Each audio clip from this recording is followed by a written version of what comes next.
Ito guys, meron ako ituturo sa inyo. So, kaysa bumili kayo ng mga printhead printhead cleaner. So, kung meron kayong Epson L120 or 121 na hindi na ginagamit, gawin nating printhead cleaner. So, ito yung pinakamagandang gawin. So, tapos standard pa siya pang cleaning. Kasi nagki-clean naman talaga ito. So, ito yung gagawin natin. So, ang gagawin lang natin, may modified lang tayo na for cleaning lang talaga siya. So, standby lang gawin natin. So, una, tanggalin muna lahat itong mga to. Yun ang makailangan yan. Ito, tanggalin.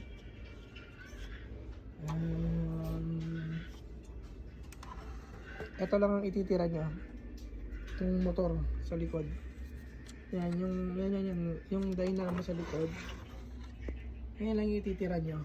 Ito, pwede nyo natanggalin yan. Hindi na makailangan yan. So, ito lang ititira natin. So, tatarin natin. Bakasin muna lahat.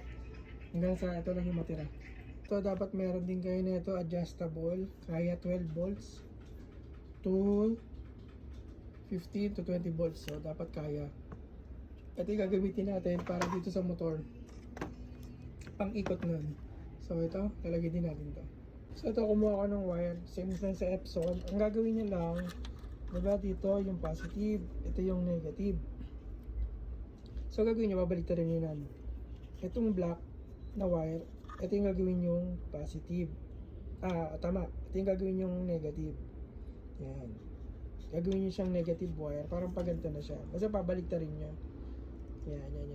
Yan ha. Pabaliktad. So, didikit na natin yan. So, yan. Ito na siya. Yan. So,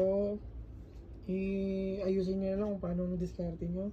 So, ako, gagawin ko yung sa akin. Kung gusto nyo, gayahin na lang. So, kakabit ko siya. So, ito na siya. Oh. So, nakaganyan. Nakaganyan. So, yung bibili kayong ganito, mas maganda kung ganito. Para yung out ng ink, yung waste, babalik dito. Tapos, babalik dito, papunta rito. So, yung printed, paikot-ikot lang yung ink. So, dapat, ang gagawin nyo, lilinisin nyo muna itong maigi. Dapat, malinis na malinis na. Ito, for demo lang naman to. Bibigyan ko lang kayo ng sample. So, dapat malinis. Kasi, pwede pa rin siya mag-cause ng bara kung marumi. Kasi, kasi yun sa sa printhead. So, dapat malinis. So, papakita ko lang sa inyo kung yung nangyayari. So, ganyan siya. Parang pinaka-demo. Ito yung pinakamagandang setup. Ngayon, magte-test tayo. Sige, testing natin to. Ito, halimbawa to, defective na to. Halimbawa na lang to, ha. Kasi, yan. So, ganyan. So, lalagyan mo siya ng screw para hindi siya magalaw. So, lalagyan ko muna ng screw. So, ito na siya. Yan, nakakabit na yung lilinisin natin. Ito, kahit anong salpak nyo na. O anong kulay. Kasi lahat niya magiging black lahat eh. Kasi waste na siya eh. Pero alam mo kagandahan dito sa ganitong setup.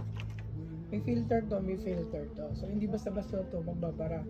Kesa yung mag-inject kayo ng gano'n, medyo delikado kasi yun eh.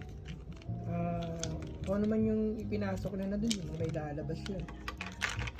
Kung meron namumong ink, magkakaproblema ka talaga. Tapos dito, magiging problema. Kasi naka-filter siya sa mismo damper. So, filter to eh. Ngayon, testing na lang natin kung magpa-pop siya. Kailangan dumaan dyan yung ink para kita natin. So, yan. Nakaganyan siya dapat. Ngayon, sasaksak na natin. Tapos test natin. So, ito, lilagyan ko lang ng dikit. Kailangan sealed to eh. Kasi dyan pupunta yung waste. Pabalik. Pupunta rito. So, test muna natin. Magpapatak tayo rito ng alcohol kung dadaan yung ink habang naka-on. So, magta-test muna tayo bago natin i-pump dito. Kasi baka mamaya sira tong damper kasi stuck to eh. So, tatry ko muna kung hihigop na siya. Ito na siya, inayos ko lang. Kasi, tingin ko tatapon pag nakatagilid dyan. So, ginawa ko, nakaganyan. Nabaha ko to ng konti. Naigsi kasi ng tube ko. So, ayan. Testing muna natin kung magpa-pump siya. So, testing muna natin ah. So, nag-pump siya. So, ganyan, hanggang ito yung kagas. Dapat ayusin ko kung yung mga kagas.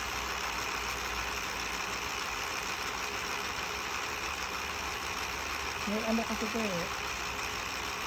Ring.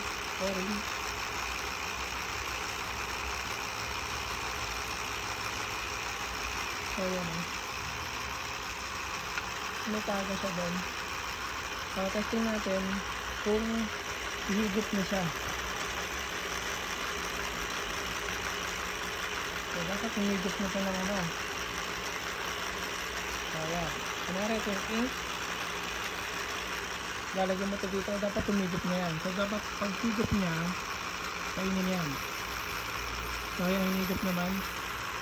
Ayan o, humigit.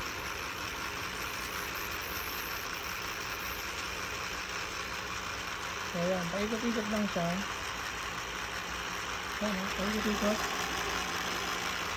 Pabalik dito. Ayan, paikot-ikot lang. So, naibusok dito. At ako dito gumagawa naman. So, ayan o.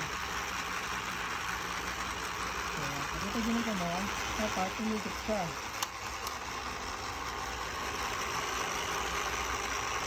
So, yun tumigit. Yun, tumigit.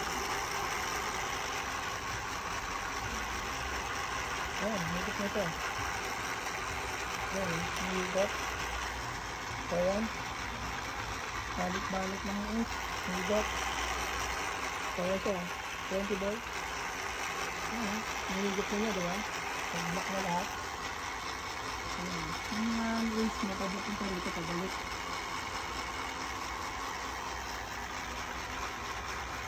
So, nasa-string nyo naman yung paano sa didiscard yan.